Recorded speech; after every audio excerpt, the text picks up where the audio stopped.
Donc là, on va avoir une revanche. Ils se connaissent déjà là. Voilà, ils se connaissent plus ou moins. C'est intéressant. Allez, deux styles différents, un plus sur le strike, donc peut-être qu'il va user plus de tous les coups, combinaison de coups, et l'autre plus souple, jiu-jitsu brésilien, peut-être une amener au sol. Ouais. Faut qu'il time sur le coup de pied pour l'amener au sol. Donc on voit que Teano, il est vraiment à l'aise en stand-up et que voilà, Anne, Plus posé sur ses appuis voilà, aussi, il me semble. Hein. que Noho, il va vraiment venir chercher le takedown, non? Donc c'est pas trop évident, là. On voit que Teano, il gère sa distance. Exact. Il gère sa distance pour ne pas justement se faire avoir en takedown. Et donc Nohore qui à mon avis devrait aller chercher le takedown. Voilà, et on vous le rappelle, un combat juvénile, donc pas de coups portés au visage.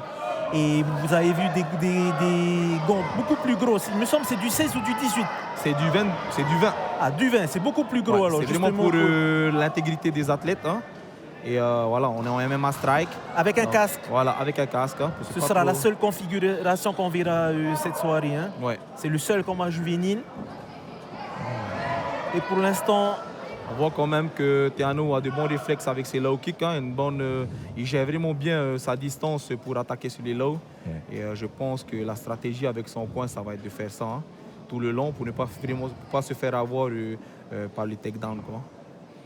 Yes. Donc il y a un peu d'appréhension. Hein. On voit qu'il y a un peu d'appréhension au niveau des deux. Hein. Ils se connaissent du coup. Il y a des kicks qui viennent d'être lancés là. Il devrait attraper ses kicks pour l'amener au sol. Allez. Allez les gars.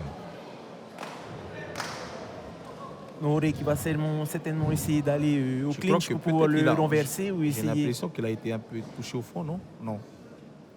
Un peu, ça l'a fatigué quand même. Voilà, le prégant, vous voulez voir, une tentative d'amener au sol pour l'instant. On va dans les jambes. Ça n'a pas été pris. Vous avez vu? Ça a tout de suite été contrôlé là. Okay. Donc, premier round, on a vu un peu timide hein, des deux côtés. Ouais. Avec plus d'attaques de Teano. C'est du MMA Strike en tout cas, donc ça permet de pouvoir s'exprimer sans trop se blesser. Hein. C'est ça. Ils sont très jeunes, du coup on essaie de préserver au maximum les jeunes, éviter la blessure tout en leur donnant l'opportunité de s'exprimer justement dans cet octogone. Voilà, en tout cas, c'est pas fini. Ça commence doucement.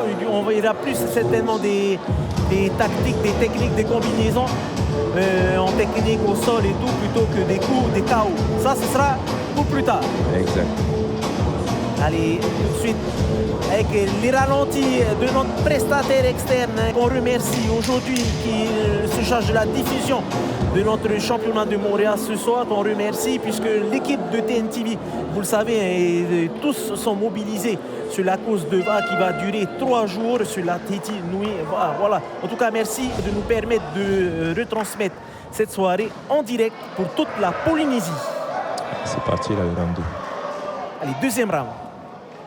Teano qui a un peu plus confiance, qui rentre. Ouais. Noho, lui, qui est toujours sur l'application de la stratégie, hein, qui le fait avancer Noho, hein, qui fait annoncer Teano, ou justement peut-être faire un retrait et attaquer hein, dans les jambes directes. Hein. Comme à la fin du premier round, on a vu une tentative de takedown qui a presque failli passer. Je pense qu'il y a eu quelques secondes, se serait fait avoir. En tout cas, Nohore a l'air de faire plus de choses là, d'essayer de provoquer son adversaire. Par rapport au premier round, c'est déjà beaucoup mieux. Voilà, une autre tentative encore d'aller chercher les jambes. Ça n'a pas porté. Il va essayer de pousser. En tout cas, une bonne offensive là, de la part de Teano. Hein. Plus à l'aise debout, justement. Exact. Bien défendu là, ils sont un peu fatigués. Il faut oublier que c'est des jeunes, hein, du coup. Ouais, c'est des jeunes de 15 ans hein, qui pour Teano, ça fait à peine un moment qui fait ça. Et Nohore aussi, hein, c'est à la base de Nohore, hein, c'est un jiu-jitsuka, donc on peut les comprendre aussi. Hein. Exact. En tout cas, je préfère les voir là que dans la rue. C'est ça. Donc voilà, donc U15 juvénile hein, pour ouvrir la soirée ici à Montréal.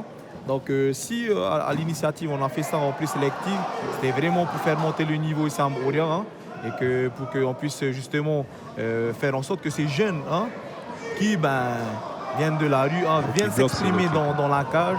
Voilà, c'est low kick hein, pour ne pas se faire trop avoir.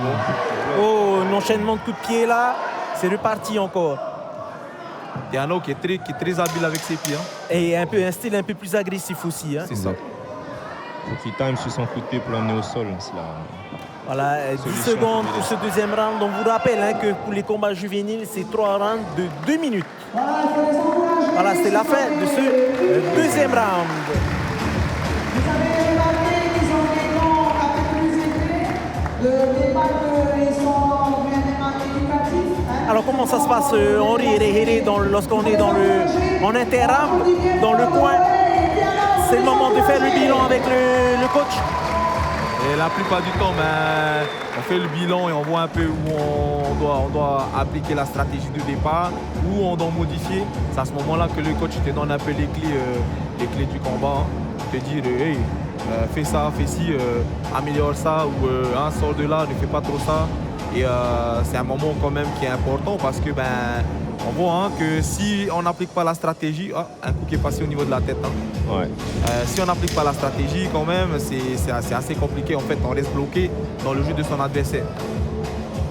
Alors, on vient de voir qu'il y a un coup qui a été pris à la tête. C'est quoi? Ce sera des points en moins peut-être? Comment ça va se passer? Normalement, c'est interdit, mais je pense que le premier coup, c'est un avertissement. Et si ça se répète, là, c'est un point qui sera déduit. Je pense que l'arbitre, il n'a pas vraiment vu le coup à la tête.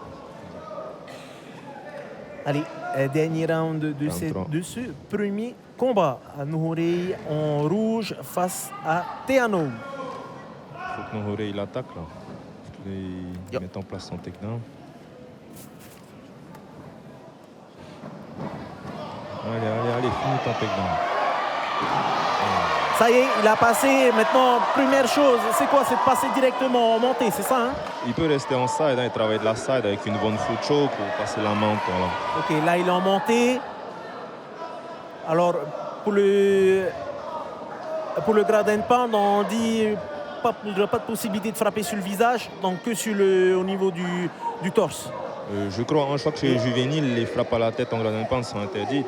Alors Anne, là, il me semble qu'il a été pris en mauvaise position, qu'il a été pris sur une guillotine. Avec le casque, c'est assez compliqué. C'est pour ça le casque au sol, moi je dis que ça devrait être retiré pour pouvoir permettre justement aux combattants d'avoir une meilleure mobilité de la tête. Parce que là, même si on voit que c'est pas complètement verrouillé au niveau de la guillotine, avec le casque, tu es complètement bloqué. Du coup, c'est assez... difficile d'évoluer avec le casque. Et je pense que le champ de vision est restreint aussi, non? Restreint, et au niveau du bras, tu es complètement bloqué. Quoi. Du coup, il suffit que l'autre il tienne de toutes ses forces pendant 2 minutes et vous restez là sans trop d'action pendant les 2 minutes qui restent. Allez, et Nouhourey là qui est en mais il ne faut pas qu'il s'arrête de noir. frapper, il faut qu'il marque des points. Chaque frappe chez les juvéniles compte. Du coup, il ne faut pas qu'il s'arrête de frapper. Il faut qu'il marque un maximum de points parce qu'il lui reste que ce round pour finir. Et je pense que l'autre a pris les 2 premiers. Du coup, voilà, donc là, il faudrait qu'il tape alors plus sur le flanc, le corps. Il envoie tout ce qu'il a parce que l'autre, il reste juste là sans rien faire. Mauvaise position pour l'instant pour Nouhourey. Un petit peu dominé. Il va perdre de l'énergie aussi comme ça. Voilà, ça y est, il t'a entendu, je pense. Ça y est, il commence à taper dans les flancs. 10 secondes, vous l'entendez, le post-gang. Ce qui veut dire qu'il reste 10 secondes pour ce round. Allez, il ne faut pas qu'il s'arrête de frapper. Allez, tu frappes. Voilà un combat un peu timide. Aujourd'hui, ce sont des jeunes. C'est normal, ils apprennent. Et après, je pense qu'avec c'est la première fois qu'il y a une foule de ce niveau-là sur Montréal. Du coup, ça doit être hyper stressant pour des jeunes combattants comme ça de s'exprimer devant une salle comble, une salle pleine. C'est le plus dur à gérer. Surtout quand tu n'as pas d'expérience. Comme on le disait, il débute à peine dans la discipline.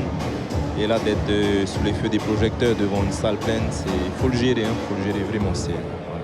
Alors pour vous décrire un peu la salle, on est déjà quasiment full complet là. Ouais, full complet. Un peu de choses là, mais là, quasiment full.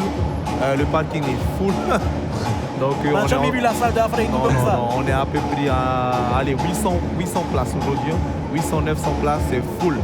Bon, de belles promesses pour les prochaines soirées de MMA. En tout cas, il y a du beau monde ici. On a nos personnalités politiques aussi, on vient de le dire. On a notre ministre des Sports, Maya Bennett, qui est venu aussi pour encourager dans cette pratique. Allez, tout de suite, la décision de ce premier combat qui va être lancé par Hayata Roura. Attention. And the winner is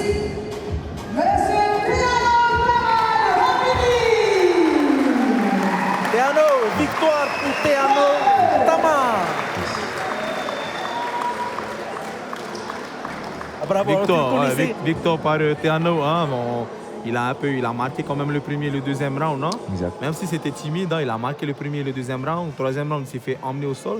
Mais Noro n'a pas pu vraiment capitaliser, hein, sur l'amener au sol. Même si Noro, il a quand même donné le meilleur de lui-même. Et c'est bien en tout cas de voir ces jeunes ici et pas dans la rue avec un cadre réglementaire. Hein. Et regardez, hein, ils sont tous heureux. Et voilà. Beaucoup de respect aussi, hein. Yes. Faut qu'on rappelle ça, c'est que les combattants avant tout sont là pour s'exprimer du côté sportif et non pas dans la colère et voilà tout ce qu'on connaît. Voilà. Beaucoup d'humilité chez nos combattants et voilà, c'est le mot d'ordre pour ce soir. Beaucoup de respect et de belles performances.